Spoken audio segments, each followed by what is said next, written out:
Hello everybody, welcome back to the channel. It's been a while since I made a video. Got something to post today. You'll want to see it. Be right back with you.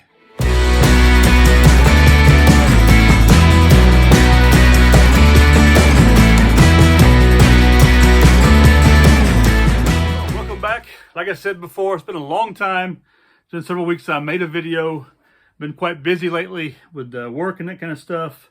And I received something that I've been wanting to try out again. I say again because I lived out of one of these for 10 years of my life when I was serving in the Army, and that is the large ALICE pack. Okay, this is a used one. A friend of mine sent it to me from all places, from Romania. Who knew? Anyway, I'm going to start testing it back out again to see how it works for me in camping and stuff. The reason why I'm doing this is because I really like the layout of the ALICE pack. I'm not too keen on the suspension system, but and the material is not very good. But you know what? These packs right here have been around since a long time, and they've done their fair share. Matter of fact, I was born in 1968. This pack right here, I'm sure it's not that old. I think this one's 1983. Okay, so it got made just 3 years before I joined the Army. And like I said, I spent 10 years in the Army, and I lived out of an ALICE pack. So I'm going to try this one out again to see how it works for me. I'm trying to get away from heavy loads of gear. I'm trying to slim things down, and this pack right here is not a bad little pack. I mean, it's done. It worked for me in the Army, and I'm thinking, you know what? I'm not carrying all that mess anymore. You know, I'm not carrying all the weight that I used to in the Army. So what I'm going to do is I'm going to rig this one right here up and test it out. So this video right here is going to have several videos to it, several parts to it, and you're going to see me loading it up, and then I'm going to take it out for a hike this weekend. And see how it feels on my back. And like I said, I'm gonna load up like I can't load up like I used to in the Army. I'm gonna modify it. The last time I used one of these packs was my original one, the one I had when I got out of the Army, and that was the last time I used it was in 1996. Last time I used the ALICE pack. I first got over here. My uncle sent mine to me from the States. And it had my cat eyes on it, my name, and all. You know, I'd been using it for many years, and it's one that I'd bought. I think before I left Fort Bragg, and it had some jumps in it. You know, I made a bunch of jumps with it, and I think I had it for some years there because I think I'd received a brand new one or a used one, and I just turned that one back in, and without doing any modifications to it. Now, I never modified my rucks. Like a lot of the guys did. They'd go down to Cactus Sports. Oh, not Cactus Sports. They'd go down to US Calf Store and they'd modify their rucks. I say Cactus Sport because when I got over here to Switzerland, I did modify a backpack there and in Geneva. But yeah, I never modified my rucksacks like a lot of guys did. They added pouches to it, this kind of stuff. I just felt like the suspension system really wouldn't support that weight, so I never did it. So I basically, the only thing I did do was a pretty standard thing. I had the E-tool on the right side on the right side, on the left side,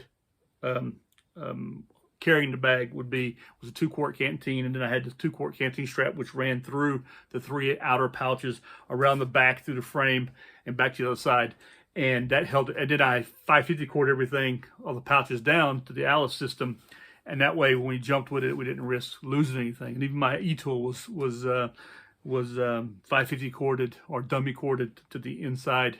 So if I needed it, I could quickly take it off of that. But in general, my pack was there when I was digging, so because it went with me. I never carried my E-tool on any of my equipment belts. It's always with my rucksack. So, and that was pretty much a standard SOP for units I served in, and I always did it that way. This pack right here is a little bit rough. It's got some some stretching on it, some stuff like that. But you know what? It's not going to have to go through all the stuff that we used to have to go through in the Army. You know, so and then I'll see how it holds up and how it works out. My plan is to maybe even copy this one and have one made up or make it myself, and have maybe some extra pouches built on the outside of it, but in a different color, and then just and just, have not a 2-quart, but a big pouch on the outside about the size of a 2-quart, so I can stick stuff inside of it. And then the other side, I can do the same thing. I don't plan on carrying an e-tool around with me anymore. Those things are heavy. I don't need it.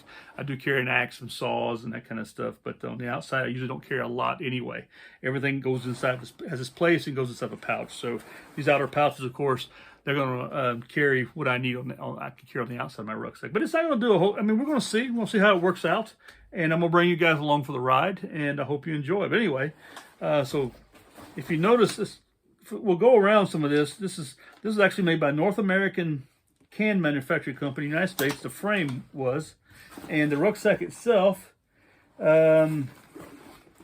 it's Happy Penguin. So you can get all this information on the inside. Here's the inside frame. It has it's like it's been stamped there, and then Happy Penguin on the inside right here, where it's been inked on the inside of it right there. And then, what's the makeup of the Alice pack? Well, it's the main pack itself attached to a frame. You have a closure with a Velcro closure here on top to put stuff into it.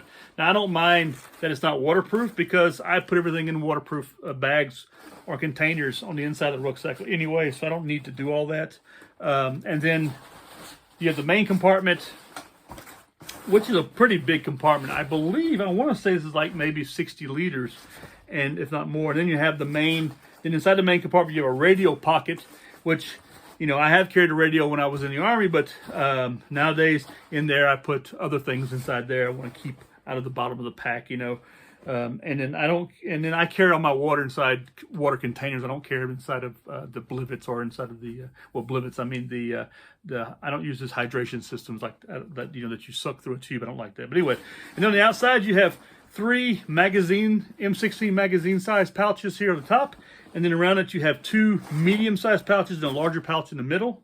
Okay, and that's it. And these pouches on the outside, of course, they have button closures right here, snap button closures on them, and you can get, you can easily get, like we used to carry on the SOP.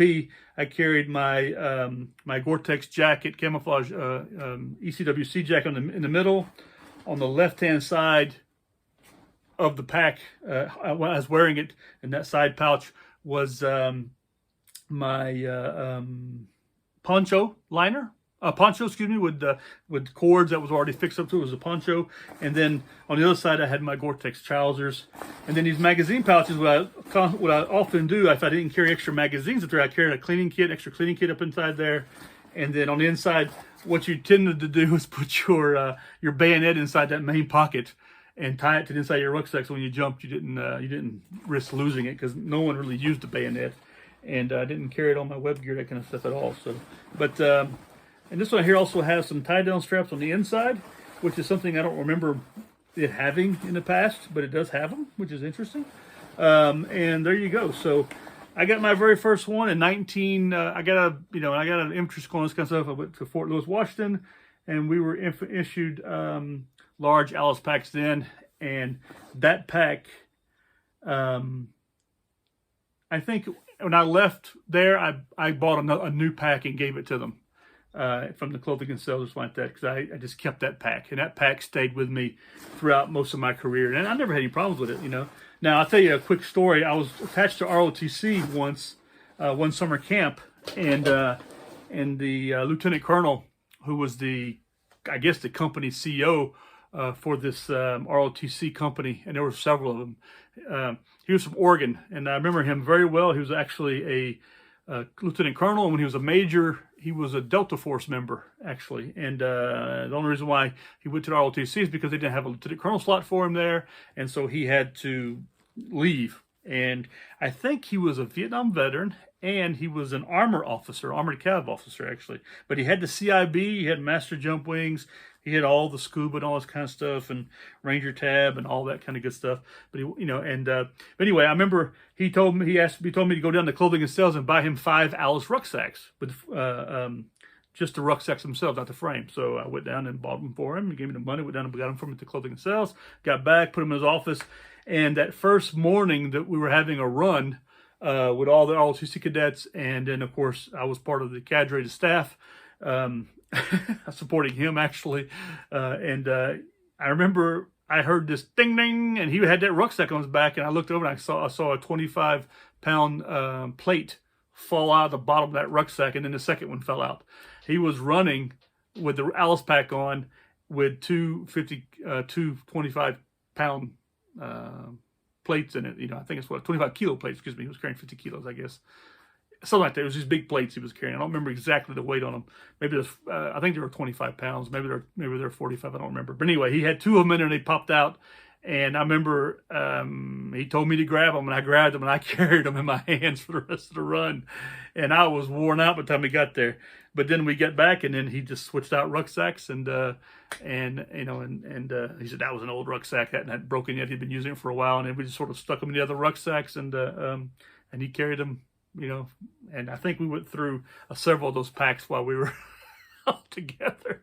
Crazy story, but it did happen. And I remember his name, and I'm not going to call him out. I don't even know if he's still around or still alive or what he's doing now. As far as I know, he could be, you know, whatever, you know. And he was a really, he looked like Superman, though. I remember him. He even had the dark hair, the little curl, and he had lots of muscles. The guy was really muscular. And we had several, and in ROTC, a lot of the cadre were all Special Forces and Delta Force guys. The only guy that wasn't from that line was a Sergeant First Class ROTC who had actually come out of DC, and he was a big time Tomb Guard guy, and he had a Tomb Guard badge and all this kind of stuff, and he helped make the movie Gardens of Stone. He was one of the military advisors for that movie. He was, and if you saw that movie and then you saw the way they laid the barracks out, it was exactly like that. I mean, he had all the barracks laid out that way. So, those guys come in weeks before, you know, a week before, that kind of stuff, and we get things very weird with them, this kind of stuff too. And but they were from the universities, and we were supporting them. So it was a fun time. But it was one of those years they were really promoting special operations, and so they were really pushing that within the officer corps. And yeah, I remember I had gotten an offer myself to go that route, and they would sign me out. And because I spent the whole summer with them, and I guess they were impressed with young me. And but I wanted to stay enlisted. I don't know if that was a good idea, a good choice. Probably not. Could have got to go to university and then go to ROTC route or whatever, you know. But anyway, didn't happen. No big deal. What could have been, what would have been, all this shoulda, woulda stuff, that just didn't happen. I don't think about it even. But I enjoyed being a non-commissioned officer in the Army. But anyway, long story short, I'm going to introduce you to my working with the ALICE. So we're going to have some more videos come out with this. The next one's going to be me basically just packing it up and giving you my impression of it packed up and how it feels. And then we're going to go for a little hike with it and a little talk and more storytelling on the back roads here where I live and see how it works out for that. But anyway, I'll be back with you again soon. I hope you all have a good one. Take care of yourselves and have a good evening on this Wednesday evening, yeah. And my son gets married Friday, so wish him good luck. And I got some friends who are dealing with some situations, so they could use some prayers also and continue praying for me and thinking about me. And I want to thank you all for coming to the channel. We are over 30,000 views now, this channel. I mean, I'm really impressed. I have over 300 subscribers. I want to thank you all. You are all such nice people, wonderful people. I don't deserve it, but I want to thank you for supporting me. And I'm proud of every one of you. And I hope you enjoy these videos. I'll try to get out more, to do more outdoor videos. I'm just bugged up and working so hard a lot right now. I mean, I have very long days. I'm doing like 12-hour days, so I'm a little bit worn out. But anyway, my food's ready. I'll talk to you very soon. You guys have a good night and take care. Goodbye.